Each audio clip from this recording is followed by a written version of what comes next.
welcome to the Men's Forum. I'm your host, Gary Costanza, and we're going to tackle a very difficult subject. We at the Men's Forum, John and I went up to Trenton, New Jersey, and they had a town meeting on the subject of paternity fraud. We did a lot of research on it, and it's a travesty that's happening to, I think, millions of men. What do you think, John? Welcome. Hi, Gary. Welcome to the show. Good to be here.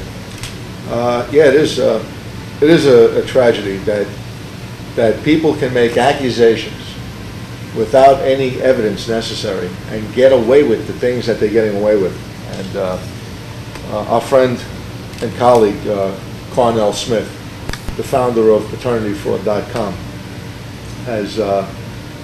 has waged his own personal war and won in the state of Georgia. He's amazing. Amazing, yes. Unbelievable effort, and he took the bull by the horns, and he fought them head on, and he won. He won, and his case now became law. They passed a law in Georgia in relation to paternity fraud. Well, okay, maybe our viewers don't know what paternity fraud is. What would you say it is, in your own words? Well, I didn't think I knew what it was either until Carnell Smith gave us a pretty enlightened view of what paternity fraud is. And what's happening in relation to that is, like I said earlier, all the woman has to do is make an accusation that, or claim, just uses a name. Just write down the name, either to the government of anybody, or to on the birth certificate. Right, but it can be of anybody. It can be a fictitious name that they're making up. Does there have to be any proof, or no? Do they have to say, admit they're the father of this child? No, there was no proof required at all in a lot of the cases, and a lot of these cases happen to young men who join the military, who are out serving our country, risking their lives, and finding out while they're overseas that their minimal amount of earnings that they do make are being attached because of paternity to a child that they know they didn't. Well, it's fraud because deliberately facts are being withheld, either from the government or from the husband. Or the potential father. Or from the father, right? The real father. Right. That's fraud. Right. The point is this: being a father, being a parent, is very serious. It has financial, emotional, legal consequences. So, in this day and age, when there's a tool such as DNA, technology available to prove who the father is or isn't, we should, or I think it should be mandatory that we determine who the father is. Well, DNA is a good way to prove beyond a shadow of a doubt whether or not a person is a parent, a father or a mother to the child, and that's what this legislation is all about now. And it's in a lot of states in the country right now, but the one here that we went to in Trenton, New Jersey, is in front of the standing committee right now. And Senator McGreevey is just about to pass this bill. And that's why we went down there, to show our support. Also, well, we did film it for our viewers. We filmed the whole thing. We have lots of great footage that we're going to be bringing to our viewers. A lot of really moving testimony by paternity fraud victims, activists. Right.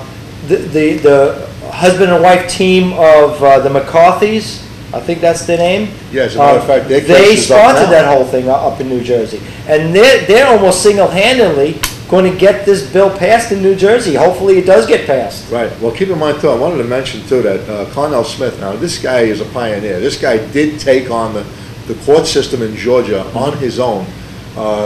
And funded the whole legal expense by himself, with no help from anybody. And this guy is going out of his way and going around the country and helping other people. He's doing fundraisers. He's speaking to Senate committees, and I mean, we got to give this guy a lot of credit for what he's done. This man spent $149,000 out of his own pocket to create this law in the state of Georgia, and I think he should be commended for that. We cannot say enough about him. He actually testified in front of the U.S. Supreme Court. That's right. He sure did. And right. he single-handedly, with a lot of other help, but he was the main force behind getting this law passed in Georgia.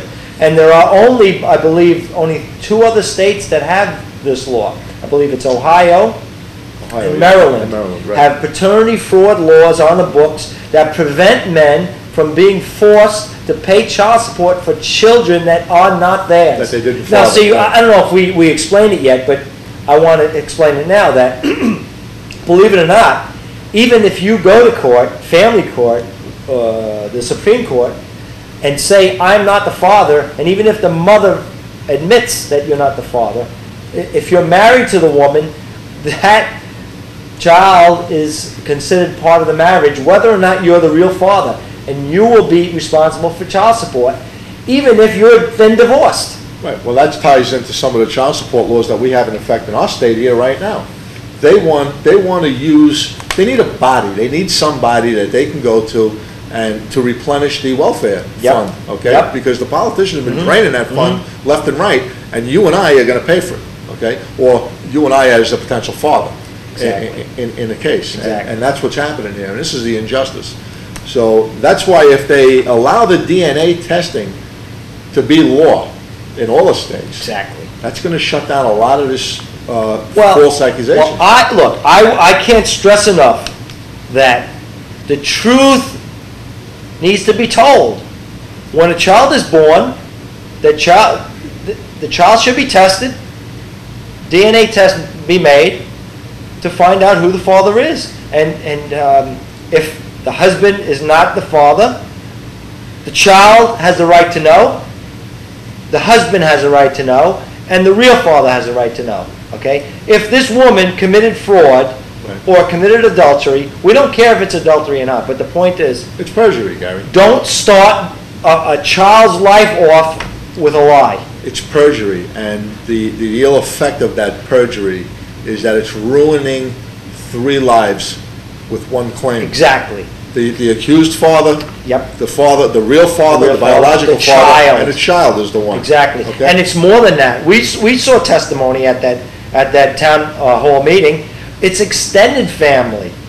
The extended family that doesn't know that they have a relative that they could be part of. Right. Well, Okay. John Walsh had done a show specifically on children who are trying to find their biological parents, and ironically enough, they're doing testing with DNA to help find these people.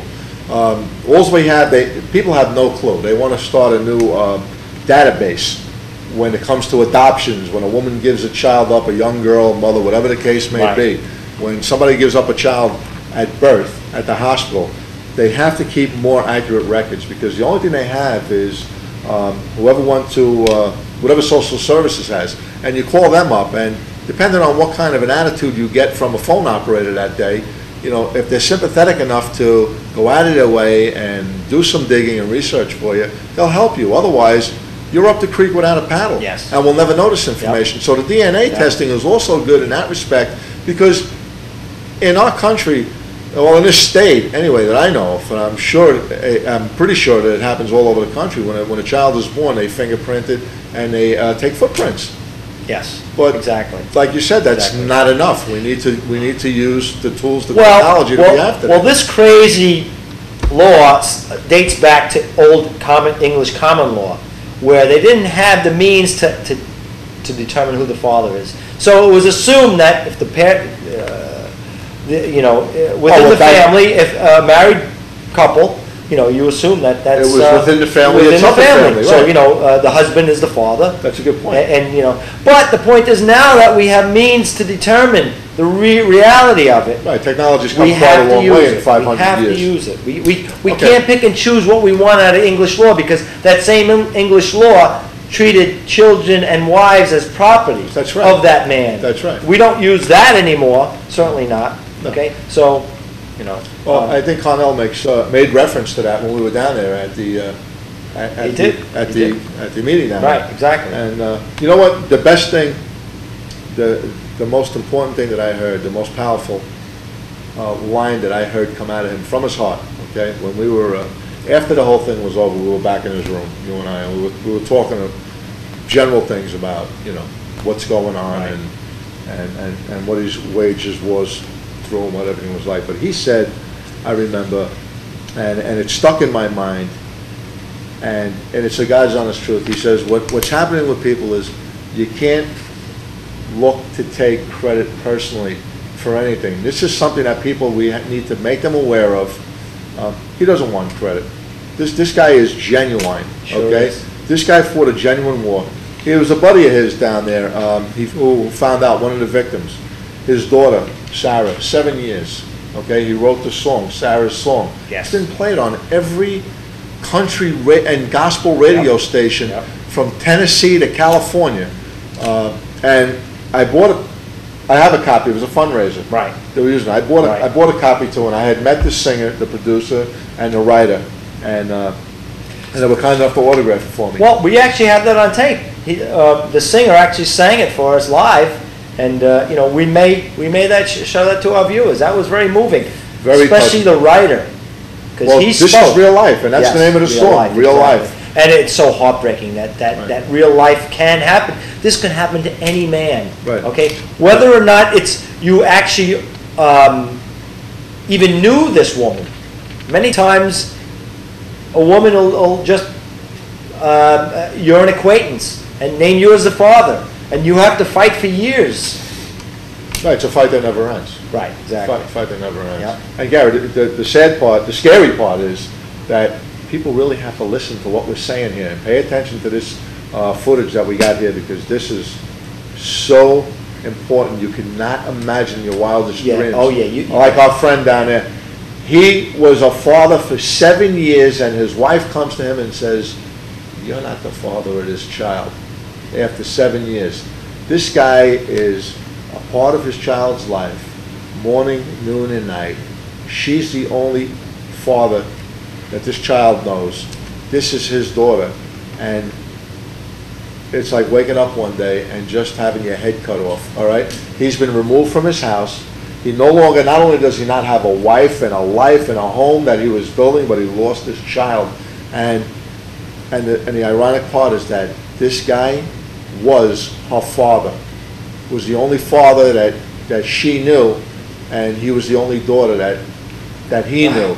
And that was just, that's like, stick the knife in and rip my heart You out. absolutely cannot imagine anything worse than That's what's that's happening to thousands, and I would say millions of men, because we have so many stories. You know, we're going to describe some of these stories about married men, married 10, 20 years, 2, 3, 4 kids, and then by circumstance, by maybe a phone call from a stranger in the middle of the night, Yeah, or saying, you know, tongue or a letter you or know, something. oh yeah, okay, or divorce, or an accident, you know, in a hospital. Oh, you know, good point. Right? That's Remember that? We had so many stories about that. A transfusion is needed. Right. They're Good going to point. give it from the father. All of a sudden, That really happened in Chicago. it really happened. Yes, in Chicago. you're not the father. Tell him, not Then- the and father. then- and then- Gary, this poor guy, and this is the truth, I hope people are really paying attention to this, okay? This poor guy, and this is, if any state in this nation cannot agree with the medical evidence that was provided at this testimony to not allow DNA testing to be a law to Right. prove paternity fraud, I don't know, I lose my faith in the Oh, system yeah. altogether. Oh, yeah. This guy, the child, needed a transfusion, a blood transfusion. The wife didn't want to tell the husband that this child is not yours, so she says nothing. The father gives a blood transfusion to the hospital. They inject the child, and this child died a horrific death, okay, because the bone marrow did not match, was not the same. They were not a biological Right. match, and Right. just that alone, she killed that child. We saw testimony at the town meeting about guys, going through divorce, and they find out that maybe one child is not his child. So then he decides, I want to get the others tested. How many times did it happen? 3 out of 4 of his kids weren't his kids. This wife was cheating on him over how many years, how many decades, okay? But aside from that, Gary. Living a lie. Aside from that, she runs into the courts, the family courts, to get child support for the child. They're going to use him as the goat. And the law, the court is allowing it, saying that he's still responsible. Makes their job easier. Sorry. They need a goat. They need the goat, and that's... We want to get to this Carnell Smith film clip, so we're going to show that now. This is very important. This is our man, Carnell Smith. So here it is. As Brother Eric Gambrell was just saying, my name's Carnell Smith. I'm the founder of the U.S. Citizens Against Paternity Fraud. And I'm one of those people who found themselves in an unfortunate situation that required me to test the limits of the judicial system. And how many of you understand that freedom is not free? Yeah. And what they call justice is not necessarily justice. And much to many of our people who find out when they get into the family court, horrors of horrors is that the family court is not a court of law. It is called a court of equity. But if you think of equity, you start thinking of things should be in balance, right, just, and fair. But when it comes to paternity fraud, and I'm going to define the term for you, you find out the system is not just, the system is not fair, the system has anything but balance. However, when it comes to the cash, they have a very clear perspective on pay or go to jail. Paternity fraud. First of all, paternity in itself is a lawsuit that is primarily brought by a mother against a party who is alleged or presumed to be the natural father, or, as we like to think, the biological father. Now, presumed and alleged is an unproven thing. Unfortunately, the system really doesn't care once they have someone's name on the paper. Now, there are 2 categories of paternity fraud. I forgot to give the definition for the fraud part. Some of the people try to say that it's not fraud. The deliberate concealment of a material fact is fraud. Look in any of your law books, go look in the Black's Law Dictionary, go look in Parsons Law, take your pick in any one that you want to use to define the term, and I say that if you ask a mother, were you aware that you had relations with more than one male? And her answer would be yes. Did you inform the person that you told that I'm pregnant and the baby is yours? Did you tell him there was someone else that could be the baby's father? No. Were you intending to tell him? No. Ladies and gentlemen, you have just heard the defined definition of paternity fraud. Now, there are 2 categories of fraud. Number 1, there is marital paternity fraud. Sometimes when people ask the question, why does little Joey look like the milkman? Well, the obvious answer is because the milkman is little Joey's daddy. And while the marital man, the husband man, was away from home, whether he was gone to work or whether he was out fighting for our country. And I say fighting for our country in the person of the many men who are in the United States Armed Forces, in military as in Navy, Air Force, Marines, Coast Guard. And if I miss some, just give me a little time, I'll find some victims there too. These are officers, these are married men, these are single men. The second category of men who find themselves in this situation are called non-marital paternity fraud victims, of which I find myself in that category. Now, we say we want men to be responsible. We say we want men to take care of their children. You will not hear me, as the leader of U.S. Citizens Against Paternity Fraud, say that I'm against people taking care of their children. I fully support people taking care of their children, and that includes every child that they formally and legally adopt. That includes any children that are born that are theirs. And I use the emphasis on theirs. But now, since we don't make grandmothers pay child support for children that they offer care and support for, we don't make uncles pay child support for children that they step in sometimes and, they fulfill the male role model role.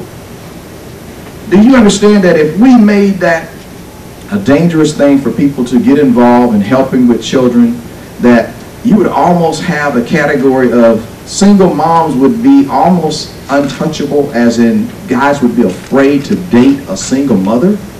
Is that really what we want? But with the non-marital paternity fraud, a guy does not even have to have a relationship with the mother. He does not even have to know the mother. And the looks on your faces says, oh, get out of here. There's no way that could happen. And right here in this great state of New Jersey, there's a man who was found to be the father by a technique which they call default judgment. Default judgment means that somebody can put your name down that you do not know, that you did not touch, that you did not have a relationship with, and the court says, but you didn't come to the first hearing. Well, we haven't found one person who has contacted us yet that says, I got the notice before they started taking my money. Quite the contrary. The process servers have actually been cross-examined. We've taken depositions of some of the process servers, and they couldn't even name the correct house that they had been to. They couldn't even tell the right colors of the house that they'd been to. So quite naturally, these men who are declared legal fathers by the stroke of a pen, how do you defend a lawsuit that you've never gotten the notice on?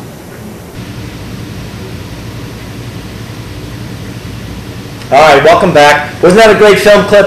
That man is amazing. Can you believe it? Like I said before, I mean, this guy really needs to be commended for his efforts. Paternityfraud.com. That's his website. Paternityfraud.com. We'll put that on the credits later on. Right. And ironically enough, too, we didn't even mention, people, this is an issue that is, it's a tragedy, and it affects and it can affect each and every one of us right now. It makes you think. You think that you're safe, that your children are your children. Look them in the eyes. It's exactly true. Look them in the eyes. I'm sure it's millions of men, millions of families. There's deep secret within these families that only the woman, the mother knows. We've got to stop this. This has got to stop. And now if women know that whatever child that is born, to them, is going to get tested, and the truth will come out, maybe they'll think twice about cheating on their husband, or even having this baby. That's the other problem I had. If a woman cheats on her husband during a marriage, she gets pregnant, she has no right to have that kid. She should tell the husband that she's unfaithful, she's not, this marriage is in trouble, at the least. She should get an abortion or come clean with the husband, but none of this lying and pretending this child is his. Right. Well, living a lie. Just like you saw the other result. Look at the couple in Chicago. Like I said earlier, that poor child is dead. Okay, and does she have a conscience?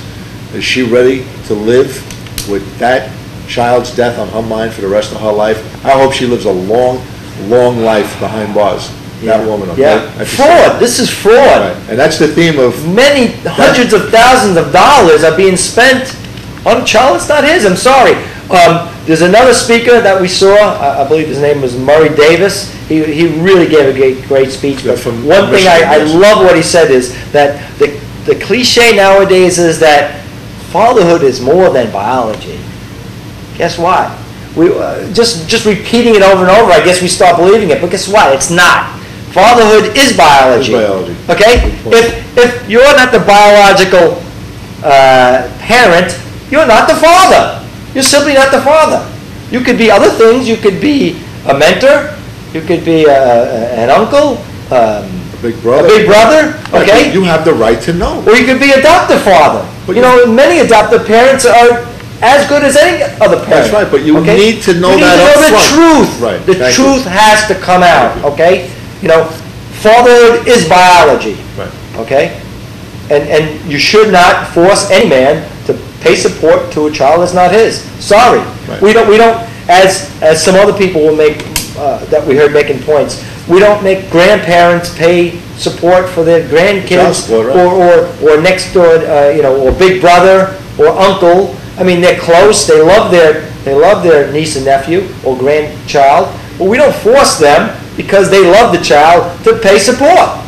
That's right. So in cases where this comes out later on, they could continue to be a role model, a surrogate father, an adoptive father, but you can't make him pay child support. Find the real father. Find the real father. Isn't that what we should do? That's right. Where are they going to find a real father, Gary? They- Why don't they ask the mother? The mother knows. Right. You think the The mother knows, and if the mother don't She want to has a good- say, she has a good doesn't idea. get any money. That's right. She should have a good idea. Of course she And does. the other scary Of fact- course she has a good idea. The other scary fact is that she could have been fertilized 7 days prior to an affair with the guy who moves in and becomes the new Exactly, victim, exactly. her husband. Hey, father shopping, that's another term. Yeah, that well, we that's learned. it. Okay, Well, let's say the woman, 4 partners, 5 partners. yes, Who makes the most within money? that month, or within those couple of Right. months, you had 2, 3, who makes the most money? That's right. I'll put his name down. That's right. Why? Because she's going to get a percentage of his income. So he's the best candidate to be listed on the birth certificate. Exactly. And he probably didn't even touch the girl. Well, maybe he did, but he may not be the John, we're gonna cover this in depth in future shows. We're gonna do at least 2 or 3 shows. We're gonna show all these clips. But we're running out of time tonight, so we're gonna have to say goodnight. As I said, paternityfraud.com. You'll find all sorts of information at that website. That's Carnell Smith's website. Sign the petitions on that website. Also email us at gcostans.suffolk.lib.ny.us. And John McGrath, another great show. Pleasure, and I'll Thanks, see you sir. back out on the road. We got another road trip coming We up sure soon. do, my friend. All right. Good night.